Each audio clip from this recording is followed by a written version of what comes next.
three engines forced their way through the switch and slipped onto the main line onto track 2.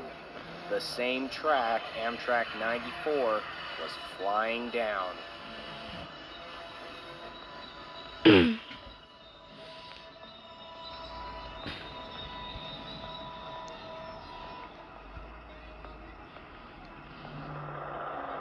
Jerome Evans rounded a blind corner, traveling at over 125 miles an hour, and spots the Conrail locomotive sitting in his path. He immediately hits the emergency brakes, but it was already rounded a blind corner, traveling at over 125 miles an hour, and spots the Conrail locomotive sitting in his path. He immediately hits the emergency brakes, but it was already too late.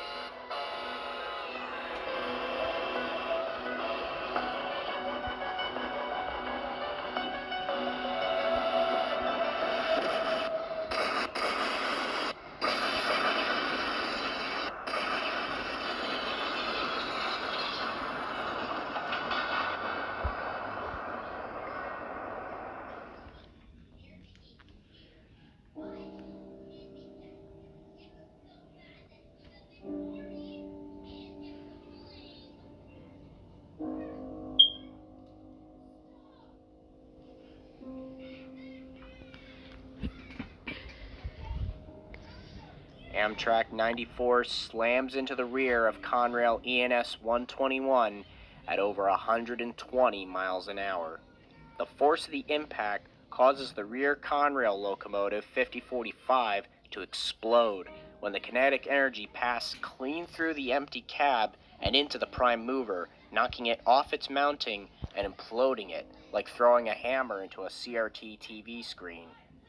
The explosion destroys the front cab of AEM 7903 and tosses the remains and the rear cab to the west side of the tracks, instantly killing the engineer, Jerome Evans.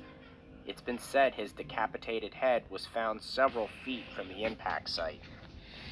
The middle engine, 5052, suffered severe cab and nose damage, but the frame was mostly intact.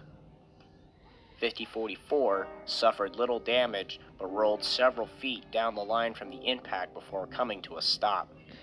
The second Amtrak engine, 900, was crushed by the Amfleet cars that zigzagged and piled up on top of it. Experts said the force of the collision was like 300 tons of TNT going off, enough to destroy a city block.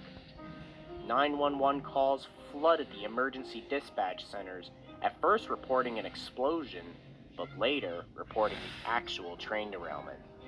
Most first responders feared the worst, and as it turned out, their fears were justified. Locals living nearby came to help the injured, with many of them aimlessly wandering like zombies, begging for help with severe injuries.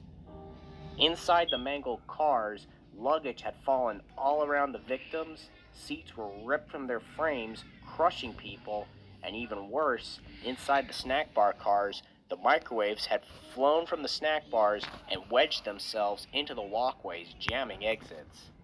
Suddenly there was a big jolt. Next thing we know, we're just tumbling all over the place.